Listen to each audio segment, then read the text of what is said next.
welcome back to another edition of the I Prefer the 80s and 90s Sports Podcast where I talk about sports of the 80s and 90s and compare it to today, and why I prefer the sports of the 80s and 90s to today.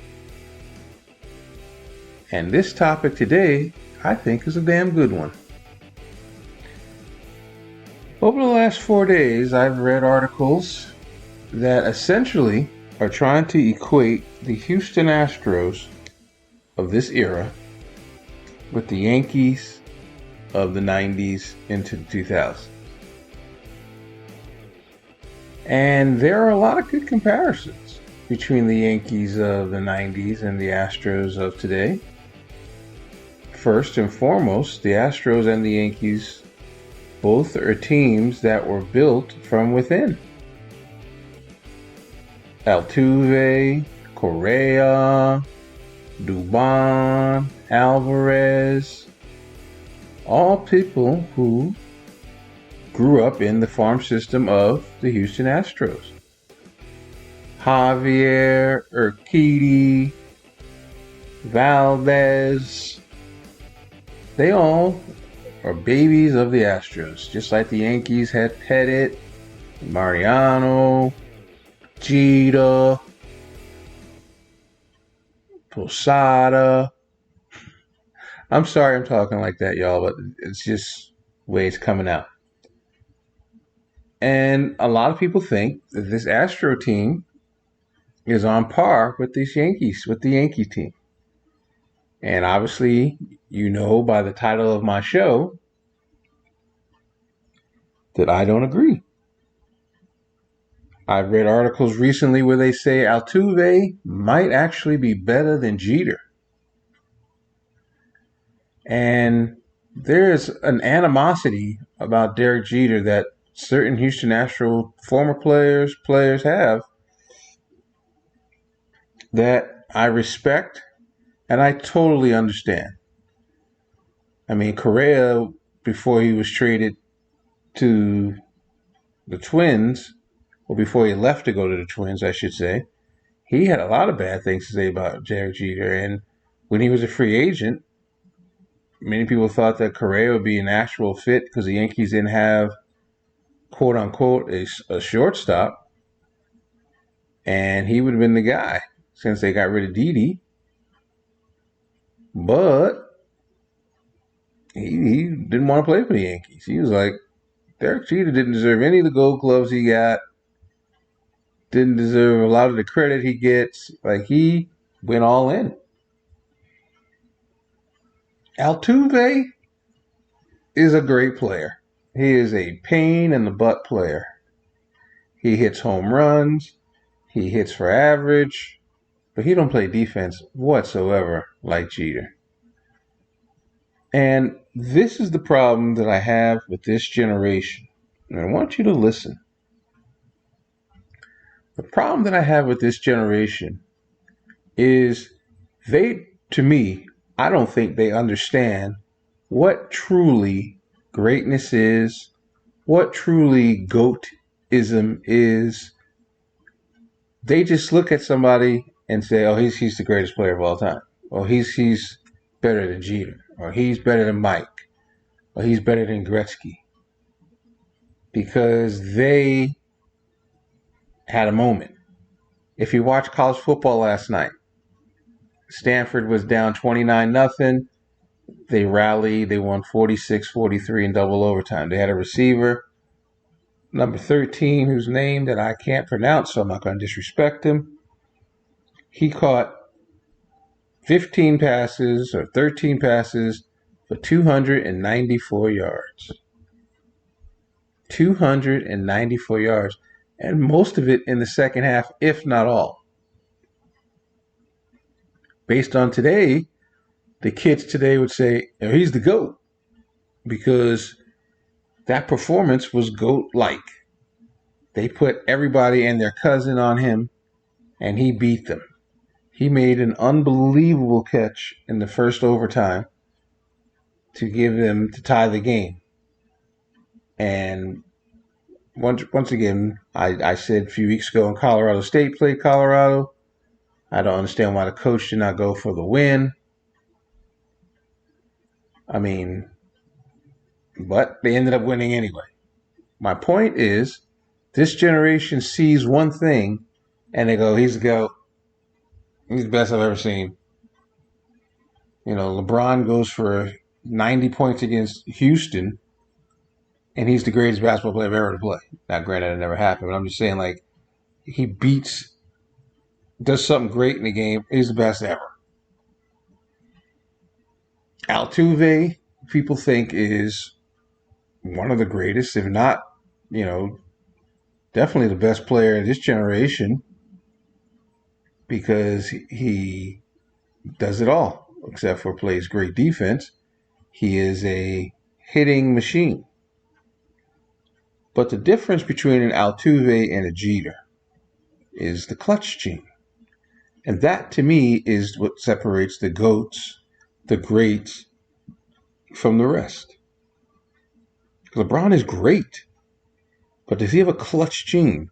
With the score 100 to 99, is he going to shoot the ball to win the game? No, he's going to pass it 85% of the time and then maybe shoot it if he is wide open, which he is a lot, but he looks to pass it. And so that his fan says that's what makes him clutch and makes him great because he's willing not to take the game-winning shot to pass and share. Mike, on the other hand, Kobe, on the other hand, Larry, on the other hand, will shoot it because they want the onus on them. That's what cracks me up about watching soccer sometimes and the penalty kicks. The penalty kicks take away your ability to be the GOAT because you have 5 kicks that have to happen unless you stop some in the interim.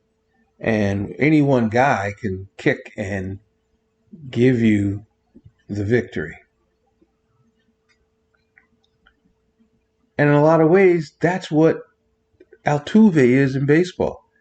Altuve may get a hit to keep an inning alive, and he might get a base hit to actually give you a lead, hit a home run to give you a lead. But that doesn't make him Derek Jeter. Derek Jeter won World Series games with a home run. Derek Jeter made plays in games that makes him stand out. That's the difference between the GOATs. The GOATs do things that you go home and say 2 things. Number 1, never seen anything like that before in my life. And number 2, that's the guy I knew he was going to do what he did. Because that is who he is. You don't feel the way about Altuve. You feel the way about Jeter. And he's done it in multiple World Series. Now, the Astros have been to multiple World Series. They have clearly been the best American League team and different from the Braves in the National League and the Dodgers in the National League because, number 1, they get to the World Series and they have won. They're the defending champions.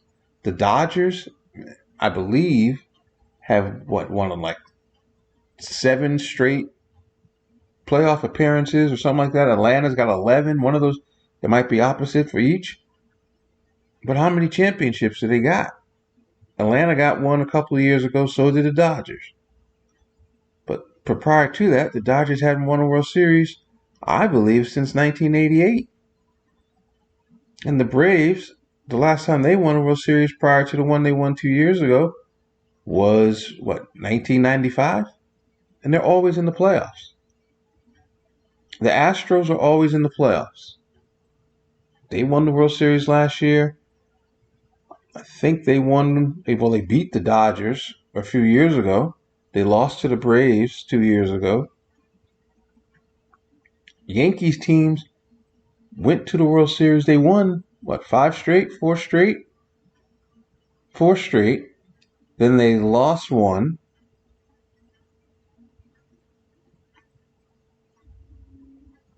And then they lost another one to Florida.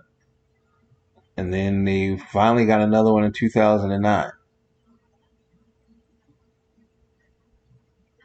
And there was no cheating scandal. There was no speculation, no anything as to how and why they won. So how can you compare the Astros to the Yankees? It'd be one thing if it was like, well, the Yankees had all these players who were on steroids, and allegedly, Jason Giambi is being criticized for that. But I don't even recall him really being on any of the championship teams. A-Rod, he's been accused of it, and he finally got his 2009. But there's no comparison for the Astros and the Yankees other than there are home-built teams, and they had success. That's it.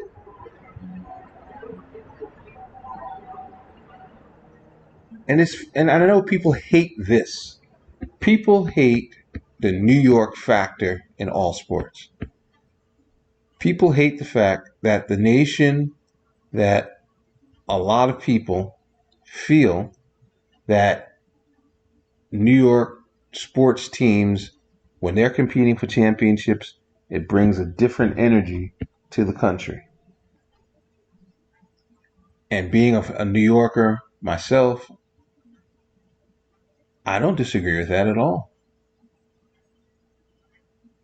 When the Knicks and the Bulls in the 90s were fighting to get to the playoff championships, or when the Knicks played the Rockets in the finals, I mean, granted, OJ took over that by, his drama. There was a different energy, and I was in Massachusetts at the time. You still watched. Houston gets to the playoffs, and everybody across the country boos. Houston gets to the World Series, the ratings aren't through the roof. And that's why I keep talking about how I'm so opposed to the new rules of baseball, because all those Yankee games and Red Sox games and Yankee games and World Series games, they were so electric. It didn't matter if they ended 25 hours after the game started. Didn't matter, because you were going to watch anyway. And that's why I don't understand today's game. Who cares if it's taking forever, if the guy's fixing his gloves, or Nomar Garcia-Parra's got to make sure his toes are completely at the top of his cleats so he can stand in and get a hit. Who cares? Apparently, Theo Epstein said he cares, and he was a part of it. He built the Red Sox into that. So it makes no sense to me why he's complaining about length of games.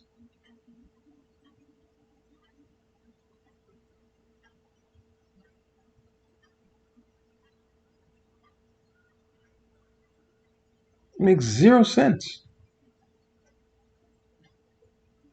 The Yankee teams of the 90s had balanced lineups. If you went player to player down the lineups for the Yankees and the Astros, you'd still favor the Yankees, because the number 9 hitter for the Astros, Maldonado, is a good catcher. He's clutch in the postseason, but he's not better than Brocious as a number 9 hitter. Brocious won World Series games with home runs.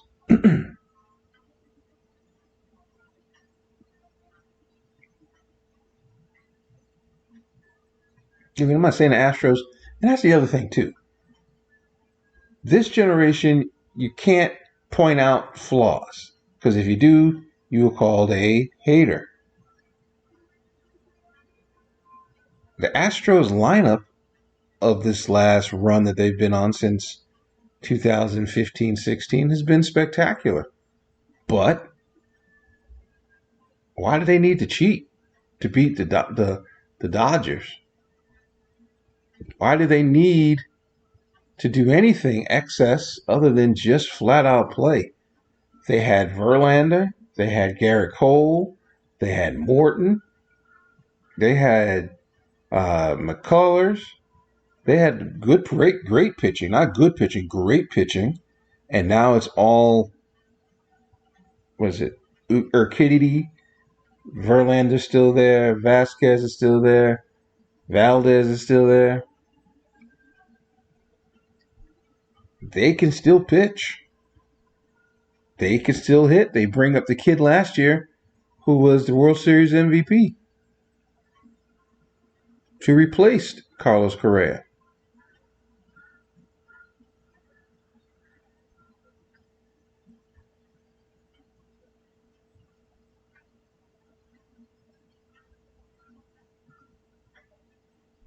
But it was never better than the Yankees. And I'm not a Yankee fan. For all those who think there's a pro-Yankee person talking about the Yankees. No, I'm not a Yankee fan. I'm a Met fan. I watched the Yankees-Mets World Series. Houston doesn't have nowhere near the pitching bullpen the Yankees had. And you will see in this series with Texas exactly what I mean. Because their closer is ordinary. He may have success the first time, but then people tend to hit him. He gets hit pretty good. Same thing with the other guys in their bullpen. They don't match up very well. Now, they own Texas because their lineup puts up a lot of runs in Texas for some reason. Well, not for some reason. Texas's pitching staff this year has been hurt like no other pitching staff has ever experienced.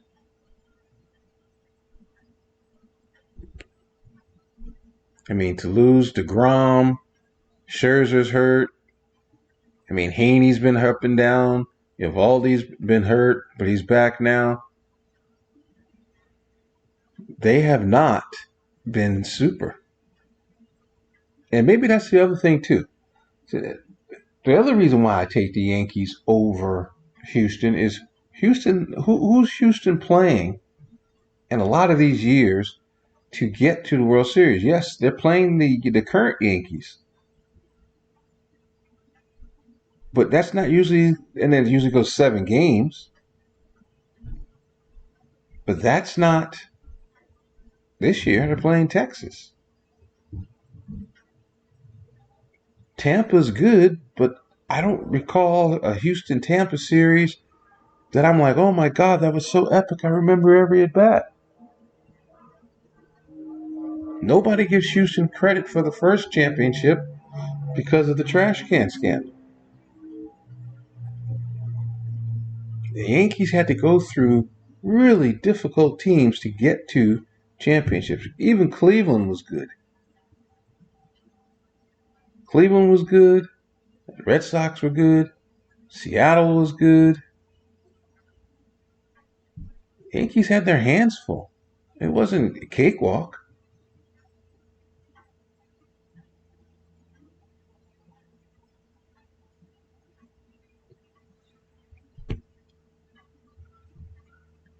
In conclusion, ladies and gentlemen, I think Houston is great, but I think the Yankees were better. I think top to bottom, from first base all the way to the outfield. Houston didn't have, this year, I mean, Abreu has been a big bust. Would you take Tino Martinez or Abreu? Now, overall, career-wise, you may take Abreu because Abreu's been a league MVP. But he stunk for Houston all year long until last week. He hears a guy hits 30 home runs a year, and this year in the regular season barely hit 20, and that only happened in the last since August he's hit 11 home runs, and that included the playoffs, so that he basically only hit 20 this year. He was terrible this year. Tino was consistently steady in the high 20s, 30s, but in the playoffs, he was special.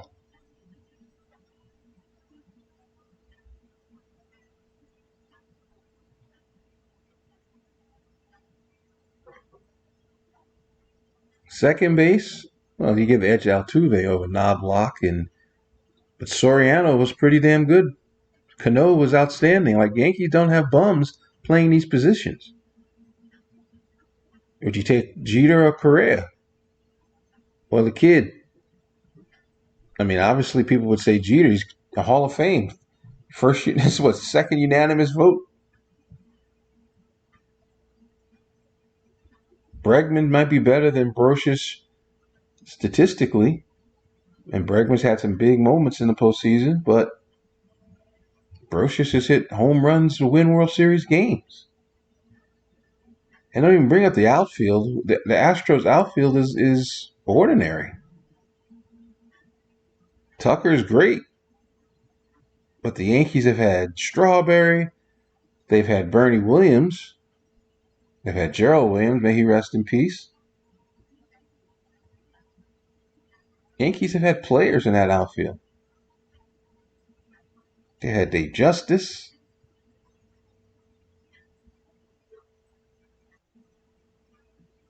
Catcher, come on. Posada. I'm not saying Posada's a Hall of Famer, but he better than Maldonado. Alvarez is a better DH than most of the Yankee DHs. He's the future of the game. Bullpen Yankees, no doubt. Starting pitching, you might have to go person to person, and you have to remember who pitched for the Yankees in those days, but it'd be pretty close. I'd give the edge to the Yankees.